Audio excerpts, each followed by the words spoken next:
জি শুকরিয়া। আমরা যাব ভাই ভাইরাল হওয়াটা না বড় কথা। আমরা আজ ঠিক আছে আমরা রেকর্ডে যাব।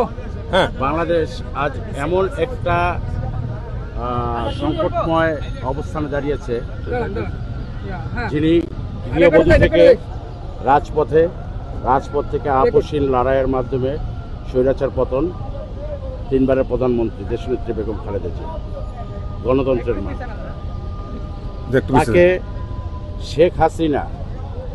শেখ হাসিনা 2008 সালে ক্ষমতায় আসার পর থেকেই বিএনপি এবং বেগম জিয়াকে নিঃস্ব করে দেওয়ার জন্য যে সুপরিকল্পিতভাবে পরিকল্পনা করেছিল, সেই পরিকল্পনার অংশ হিসাবে 2010 সালের 14ই নভেম্বর তাকে ক্যান্টনমেন্টের বাসা থেকে মেজর আব্দুল মমিন, যিনি বর্তমানে ইউনাইটেড পাওয়ার প্ল্যান্টের চেয়ারম্যান হিসাবে আছেন, তিনি তাকে এক কাপড়ে সেই দিন বের করে দিয়েছিলেন এবং সেই এক কাপড়ে তিনি তখন তার গুলশানের। তো আমরা আজ আসল কথা অনেক বড়াক্রান্ত মন বাংলাদেশের আগামী 100 বছরেও বেগম জিয়ার মতো এরকম একটা দেশপ্রেমিক আসবে না, যার অবদান ছিল দলমত নির্বিশেষে দেশের জন্য। একটা মিনিটের জন্য যিনি বাংলাদেশ থেকে বিদেশে যায়নি, ঠিক, যার সব সময় যে কথাটা ছিল যে বিদেশে আমার বন্ধু আছে, কোনো পর্ব নেই, সে বাংলাদেশেই থেকে গেছেন। আপনাদের হয়তো বা স্মরণ আছে, তার মামলা চলাকালীন, যে মামলায় তাকে মিথ্যে সাজা দিয়েছিল, সেই মামলা চলাকালীন অবস্থায় এবং রায় হওয়ার আগ মুহূর্তে তিনি লন্ডন গিয়েছিলেন এবং সেই সময় ওবায়দুল কাদের শেখ হাসিনা বলেছিল পালিয়েছে, আর দেশে ফিরবে না, ছেলেকে আগে পাঠিয়েছে, মা পরে আসছে।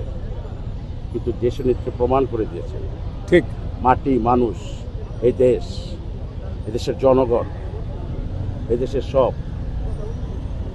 তার সমস্ত সে মানে মস্তিষ্কে আবৃত করা।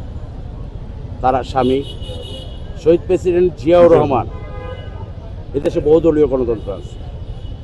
আজকে যদি বাংলাদেশে যদি সেই দিনের বাকশালকে যদি জিয়াউর রহমান পরিবর্তন না করত, আজকের এই 2026 সালেও সেই বাকশালই থাকতো। ঠিক, আজকের এত টেলিভিশন, আজকের এত সংবাদপত্র, আজকের মানুষের কথা বলার স্বাধীনতা, বহুদলীয় গণতন্ত্রের স্বাধীনতা সেই শহীদ প্রেসিডেন্ট জিয়াউর রহমান দিয়েছিলেন। তাকে আরো উন্নত সাধনের জন্য বাংলাদেশের সংসদীয় গণতন্ত্রের প্রবর্তক এই দেশনেত্রী বেগম খালেদা জিয়া। বাংলাদেশের মুক্তিযুদ্ধ বিষয়ক মন্ত্রণালয় এই বেগম খালেদা জিয়া। ঠিক, বাংলাদেশের প্রবাসী কল্যাণ মন্ত্রণালয় এই বেগম খালেদা জিয়া। ঠিক, বাংলাদেশের অধিকাংশ মন্ত্রণালয়গুলো বেগম খালেদা জিয়া এবং জিয়াউর রহমানের শাসনামলেই সৃষ্টি হওয়া। ইনশাল্লাহ আপনারা দোয়া করেন দেশনেত্রী বেগম খালেদার জন্য।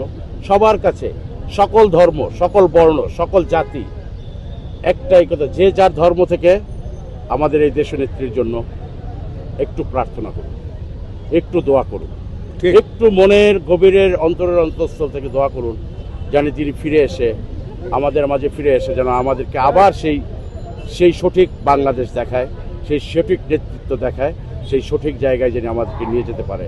সেটাই আমার আজকে দিনে সৃষ্টিকর্তার কাছে কামনা।